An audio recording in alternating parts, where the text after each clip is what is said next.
Now we're joined live from Tokyo by Tomoko Fujii, FX strategist at Bank of America Merrill Lynch. Thank you very much indeed for speaking to us.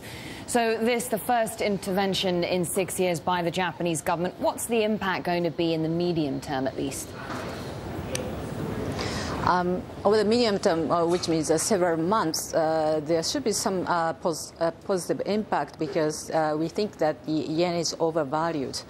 However, in the near term, the Fed is likely to implement aggressive quantitative easing. That would naturally place downward pressure on dollar-yen.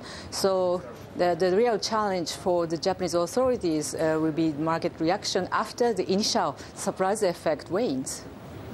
And how effective, and this raises the question of how effective, I suppose, unilateral action on Japan's part can be, because, of course, many people have been saying that for this to really work in the long term, for the yen to weaken, it's going to have to be coordinated with Europe and the US. Right, but usually coordinated intervention would work much better than a unilateral intervention. However, this time around, the Japanese policymakers have already hinted at the difficulties in concerted intervention. So probably the authorities are likely to strengthen the effects of intervention by monetary easing at the same time. What do you read into the timing of the intervention? Why now?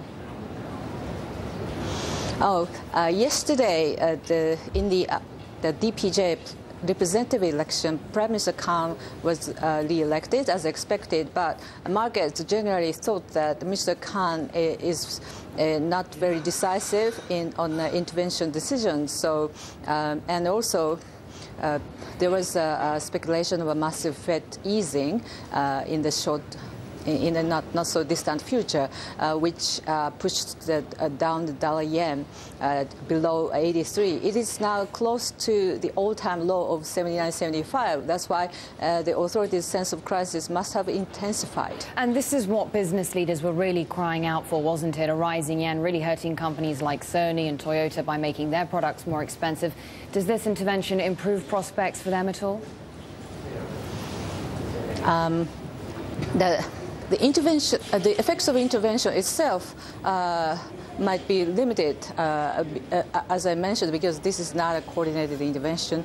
But probably it's still better than nothing to stem yen appreciation, because the current dollar-yen rate is below the levels profitable for many Japanese exporters. Tomoko Fujii, thank you so much. Appreciate getting your thoughts and analysis. Thanks very much.